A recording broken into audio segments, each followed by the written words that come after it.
با سلام و درود خدمت شما دوستان عزیزم. میخوایم تو این کلیپ در مورد عضله استرنوکلوید مستوئی با هم دیگه صحبت کنیم و توضیحات لازمه رو در مورد این عضله. اول از همه مثل طبق روال قبل که من براتون در نظر گرفتم، بیایم فرض کنیم که میخوایم این عضله رو به صورت از دید یک هنرمند بهش نگاه. ببینید ناحیه جمجمه سر رو مثل یه دونه مکعب مستطیل در نظر که به این صورت داری از ناحیه تقریبا جانبی بهش نگاه میکنی. اوکی، یعنی تقریبا این سر یه مقداری تو سروخ، قفسه سینه تقریبا تو این حالت قرار گرفت. اوکی، این وسط خط وسط رو من به عنوان جناح سینه یا استخوان استرنوم برات زرد رنگ کردم. اینجا هم تقریبا میشه با صورتی نشون میدم برات، میشه تقریبا همین دنده اول که یه حالت دایره‌ای بالای این کعبه یا مکعب مستطیل قفسه سینه است. استخوان کلاویکل یا ترقوورم برات یک مقداری سبز رنگ میکنم که کامل مشخص. حالا بریم سراغ عضله استرنوکلوید و مستوئید. ببینیم این عضله به چه صورته. رنگ سفید رو برات انتخاب میکنم. این عضله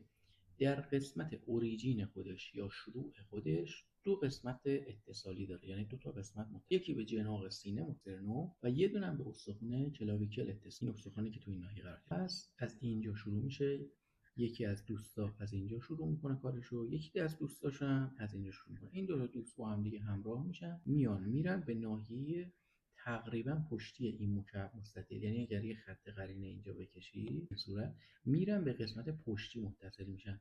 به کجا اتصال پیدا میکنن؟ ما تو این ناحیه جانبی سرمون اینجا یه استخوانی داریم به نام استخوان تمپورال. استخوان تمپورال ما درست تو ناحیه پشت گوش یه برجستگی استخوانی داره که بهش میگن ماستوید پروسس. ماستوید اسمشه، پروسس هم یعنی زائده استخوان. این عضله استرنوکلوید ما میره به این ناحیه اتصال پیدا میکنه، اتچمنت پیدا میکنه. اما اینسرشن این عضله به صورت نقطه‌ای نیست، بلکه به صورت خطیه و یک مقداری از فیبرهای این عضله سمت پشت این مکعب مستطیل هم امتداد پیدا میکنه، یعنی به این صورت رفته به پشت هم رسید. در این ناحیه تا حدودی میشه گفت اتچمنت پیدا کرده یا اتصال پیدا کرده با استخوان پشتی پس سرمون که اسمش چیه؟ اسمش اوکسیپیتاله. این دو تا استخوان خیلی مهمن و عضلات مهمی دارن که لازمه که بعداً در موردش، اما تا اینجا کارو داشته باشید. اوریجین رو بهتون گفتم، اینسرشن رو گفتم، اما اسم عضله استرنو از اسم استخوان استرنوم اومده، کلویدو از اسم استخوان کلاویکل اومده، یعنی اوریجین ها اول اومدن و در آخر این ام آخری که داره استرنوکلوید و ماستوئید به خاطر ماستوئید پروسس که از استخوان تمپورال هستش این اسمو نامگذاری براش در نظر. من اینا رو پاک کنم که خود اینجا خلوت. اما بریم عملکردهای این عضله رو بررسی. اولین عملکردی که شما دارید اینجا مشاهده میکنید تو این انیمیشن، حرکتی به نام اکستنشن توی ناحیه آپر سرویکال. ببینید مهره های گردن ما که 7 تا هستن، از مهره C1 تا C7 اینا پیچیدگی‌های خاص خودشون رو دارن. برای همین طبق نظر یا طبق تحقیقات برای ناحیه بالایی مهره C1 تا C3 به عنوان آپر سرویکال شناخته میشه، نامگذاری میشه. قسمت مهره C2 C4 و C5 ببخشید یه لحظه شد، C4 و C5 میشه برای میدل سرویکال و لور سرویکال هم میشه C6 و C7. البته C5 هم میتونیم جزو لور سرویکال در نظر بگیریم، ولی بیشتر به این مدل هست نامگذاری ها. حالا این عضله داره چه کاری انجام میده؟ این عضله داره تو این حرکت آپر سرویکال اکستنشن انجام میده، یعنی ناحیه مهره های بالایی که بهتون گفتم رو حالت اکستنشن میبره. فرض کن برای اینکه درست به خاطر بسپاری، تو توی خیابون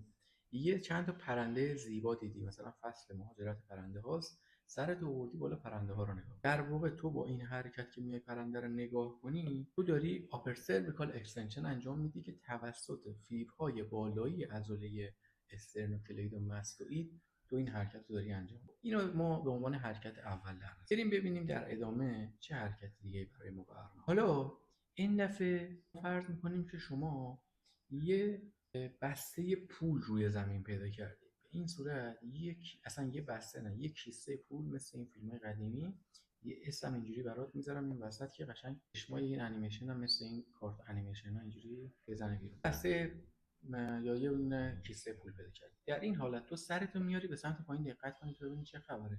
این حالت تو داری حرکت فلکشن رو در ناحیه گردنت انجام میدی. توسط عضله استرنوکلوید ماستوئید داره انجام میشه، مخصوصا قسمت اینسرژن، قسمت اورژین شافیک‌های پایینیش، لور فایبرهای این عضله داره باعث میشه که تو حرکت فلکشن در گردنت اتفاق بیفته. ما بریم حرکت بعدیشو ببینیم. اینجا این حرکتش خیلی مهمه، یعنی من خودم اون اوایل که شروع کرده بودم مطالعات آناتومی در مورد این حرکت خیلی سردرگم بودم. بکن این مکعب مستطیلی که برات توضیح دادم این صورت، دقت کنی تیرهای این عضله رفته به سمت ناحیه پا شده، حتی یک مقدارش هم مثلا رفته پشت مکعب مستطیل اتصال پیدا کرد یا اتچمنت پیدا کرد. وقتی که این عضله منقبض بشه، این مکعب مستطیل ما رو میچرخونه به سمت مخالف خودش، یه روتیشن به این صورت ایجاد میکنه و اگر عضله سمت راست منقبض بشه، سر و گردن ما به سمت چپ میشه. تا اینجا حرکت انیمیشن قسمت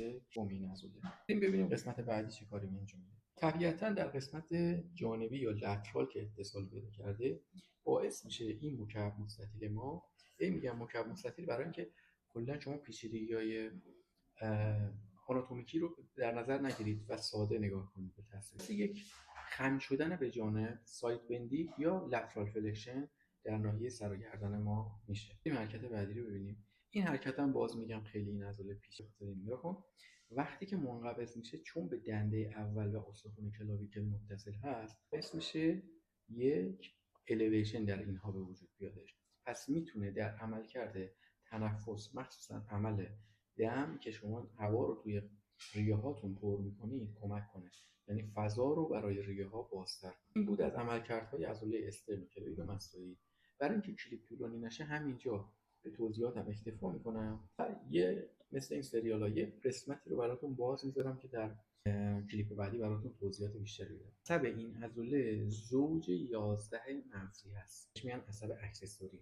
عصب اکسسوری از ساقه مغزی میادش، عصب خودش رو، عصب حرکتی یا موتوری خودش رو به این عضله میرسه. عضله خیلی خیلی مهم دیگه هم داریم تو ناحیه سر گردن به نام تراپز که اونم عصب خودش رو از عصب اکسسوری. کلیپ آینده منتظر باشید، اینجا لایک و کامنت کنید که من براتون اونجا توضیحات خفن‌تری در مورد این عضله